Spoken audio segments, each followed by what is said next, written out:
out of fights and you're or is it more just like, damn it? Always, man. I'm always learning something. Obviously I was disappointed in my last fight. I didn't expect to go that way of somebody just holding me there. I've never lost a fight that way, to be honest with you. And in the first round, I was like, please tell me this guy's not going to do this the whole time. And, of course, talking with those guys afterwards, they're like, that was the only way to beat you. So, I'm excited about this fight coming up because it's, I wanted to get that fight back with Burns, obviously, but what better guy to do it than Bilal Muhammad, because he's fairly similar. He's got some similar stuff. He's not afraid to shoot. He's not afraid to strike with you. So that's what makes this fight for me really exciting against Bilal. When you look at Bilal, I mean, is there anything that he does in particular? I mean, he's kind of a really well-rounded guy, right? But is there anything that he does that's like, oh, we haven't seen much of that, or that could be especially challenging? He's tough, man. Like, he's good everywhere, obviously. It's like preparing for Rory McDonald all over again. But he's just tough, dude. He'll come forward. It's like a Rory McDonald had merged with Vicente Luque. Just a hard head. Hope I don't break my hands in this fight, but this excites me, man. It really does. I don't know if it's the loss I had or my camp that I went, going up to this fight has just been fun. Yeah. I woke up in the morning, I'm like, man, I'm excited to go train this morning. And it's been a little while since I've actually felt that. I don't know why that is. Well, I was going to ask you about that because, I mean, like, obviously we know about your UFC career, but obviously your combat sports career dates back, 20-something years. So, I mean, do you get complacent? It's not like, is it hard to, like, be present and think about, where you stand in your career and that sort of thing? At this point, no, but I've had camps in the past, like you have days. You got good days. You got, man, today's just, like, not a good day. And I think maybe some fighters may have camps like that. I've felt that way sometimes in camps where it's just like, man, I got to get up and train this morning, blah. But then there are camps where I'm just like, dude, I'm excited. Let's go. Let's make this happen. And, yeah, man, so I guess you got your good camps and your bad camps, and this feels like a good one to me. So I'm just excited to be here and to fight against somebody like Bilal. Bilal's an honorable guy. I love that guy. I mentioned this before. I was supposed to be on a podcast of his not too long ago. This is before I think I had agreed to fight, but we had some Wi-Fi malfunction. I wasn't able to do it, so I'm like always apologizing. I'm sorry, man. We'll make it happen. Maybe after the fight or something. But it's going to be a fun fight for sure. And not only that, to end 2021 like I did 2020. You know what I'm saying? So I was the last fight of 2020, and to be the last co-main event of 2021 is just awesome. What are camps like for you, right? Because like everybody, when they face you, you're like the most difficult guy to get ready for. They gotta, bring in special people and change things that they do because of your style. What about for you? Like, do you look at people's style and have to change things, or is it more just like go practice being you? Yeah, practice being me. That's what I think about. My last fight, it was funny how you can manifest stuff, right? Listening to Dustin Poirier's post-fight conference about how he was just worried about Oliveira taking his back and choking him out. And look what happened. For my last camp, I was like, man, I can't let this guy take me down. Well, look what happened. So, a little mind switch action for this one. It's like, I'm not, you want to be aware of what he's got. You want to be ready for it. But I'm more fixated on what I'm going to be doing out there to him than what he's going to be doing to me. So, yeah. Very nice. Right now the division, there's all these discussions of where people belong and that sort of thing. And I think maybe your name slipped out of there a little bit. Do you feel a little bit disrespected sometimes that maybe people aren't putting you in the right conversations at the top of the division? Man, I've had some losses and some wins. And, of course, I lost my last fight, 1-2 before that. But, man, I don't think I felt disrespected. I feel like, I'm obviously better than what they're making me out to be. I know that for a fact, and I think that's what keeps me going. With a good win over Bilal Muhammad, I could be right there for another title. They can't keep feeding the same guys to Kamaru Usman. So, good win over Bilal, maybe another fight. We'll be looking at another title shot. So, I'm not giving up on it, man. And I've been telling everybody, it's funny, everybody keeps asking me, how long are you going to do this for? I feel like I'm 25. I feel great. I feel like I'm not even in my prime yet. I'm still learning every day, still getting better. And, of course, you got guys like Glover Teixeira who inspires me. He just won the title at 42. It's like, I can keep doing this forever. So I feel great, man. That's awesome. What does Pop say? Is he cool with that? Does he just keep riding it? He's cool. It's funny because, the older I get, he's like, hey, Steven, you want to keep doing this? You want to keep it? Yeah, man, I want to keep doing this. Like, all right.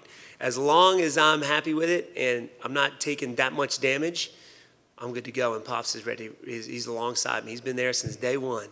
So, when I do win that title, it's going to go to him for sure. That's awesome. Last thing for me, I mean, knowing that you still have those championship aspirations, what's the goal here? I mean, is it just get a win, or is it go do something spectacularly Wonder Boyish, so that people are talking and maybe getting that excitement around you again? Yeah, I want to go out there and have some fun. And I think when I go out there and have fun, exciting things happen. So, going out there and having some fun out there in the octagon, and win this fight, like I said, only great things from there. So all I'm thinking about is what I can do. So and having fun. Hey, Wonder Boy. So you just signed a new six fight deal. Were there any other options on the table? Because I know that you were maybe looking at karate combat, because that's kind of up your alley. Were there any other options on the table? At this point, no, man. The UFC's been treating me well, and I'm excited to be here, be a part of one of the greatest, the greatest fight promotion in the world. So there wasn't any of that. I know I had one fight left on my contract, and UFC is where I wanted to be. That's awesome. And your podcast is doing well. I just wanted to kind of get your thoughts on being a podcaster. Podcast is awesome, man. I mean, doing the whole YouTube thing, doing the podcast. Me and my brother Tony, Sweet T, we just wanted to do it for fun. We didn't know it was going to blow up like it did, but we're having fun with it, man. It's a lot of fun, and just going out there and chatting and talking and engaging the fans is what it's all about. So I wouldn't be where I am if it wasn't for them, but to give back and hang out with them, and if that's through a podcast or a Technique Tuesday or YouTube showing something in my arsenal, it's worth it. And I saw in a couple other media stuff that you don't, being the oldest fighter, you don't care that if you want to be the oldest fighter, like you want to keep on fighting. And if that happens, are we gonna get a nickname change to maybe Wonderman?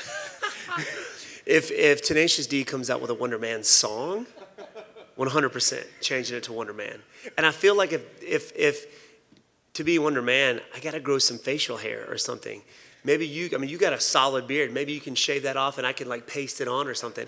I must have a hormone disorder because I can't grow a thing.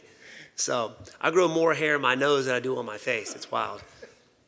So you're not a beard grower? No, my younger brother Tony came out of the womb with a full beard. What happened?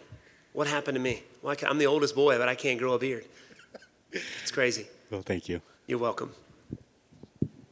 Steven, if you do become the oldest fighter in UFC history, that means fighting into your 50s. Does that seem insane to you, or is this actually something that's possible? I think that's something that's possible, man. You keep you keep your body healthy. Obviously that's my goal, that's my plan. And I think, what I mean by that is to do this as long as my body will let me, but 100% for the rest of my life being a martial artist. If it's training with those up-and-coming guys when I'm older, if it's sparring with those guys, giving back to the up-and-coming fighters that we have in our gym today, I could be 50 doing that still, But it all depends on how you take care of yourself now is what matters. And a lot of guys, they don't take advantage of that. They don't listen to that. They're young, they're studs, and they just go out there and bang it out. But these guys got to stop to think, hey, I got to take care of my brain. I got to take care of my body. Maybe spend a little bit more money, a little bit more time on my recovery or my physical therapy or the ice baths that nobody likes to take. And, that's all part of it. So it seems like we're doing the right things. So I can do this as long as my body will let me. And I know you watch all the fights. You're an avid follower of the sport and everything. We've seen a lot of Kamaru Usman this year. He fought 3 times, probably going to be the fighter of the year. Did you see anything in him in these past few fights this year that maybe you didn't know of him going into the year? Man, let me tell you, this guy's improved more than anybody that I've seen. Not just with his wrestling, but with his striking. Knocking out one of the best strikers in the division, George Masvidal. Knocking out with a jab Gilbert Burns. This guy, you see his improvement, which makes it that much more exciting to want to test yourself against somebody like that. You know what I'm saying? So it would be an honor to just do that. Just go out there and fight him. That would be awesome. So a lot of improvement that I've seen from him, which means I got to stay on the grind. I got to keep improving myself.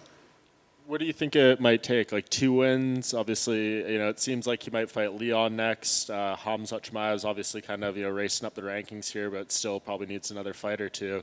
Do you think if you win here, it could be one more, and then you could get that shot? I'm thinking so. I mean, you got one, maybe 2 guys he hasn't fought yet. I mean, they can't, like I said, they can't keep feeding the same guys. So, win over Bilal, another win could give me that title shot for sure. Would Hamzat be an appealing fight to you at all? I know it had been brought up before, but obviously he's got some wins since then. It might be a little more logical, coming into this point, maybe a title eliminator or something like that. Yeah, he's definitely, man, a tough guy. To see him against Hermanson was like, what? That guy's a welterweight. He looked bigger than Hermanson did. Yeah. I mean, that's a scary guy right there with that quality of wrestling, man. It's ridiculous. So, I mean, at some point in time, we'll probably be facing each other. Yeah, for sure.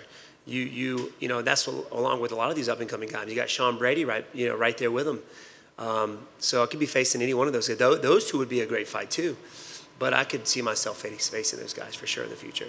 Awesome. Thank you for the time. Anytime, guys. We good to go? Yeah. You want me to keep this on?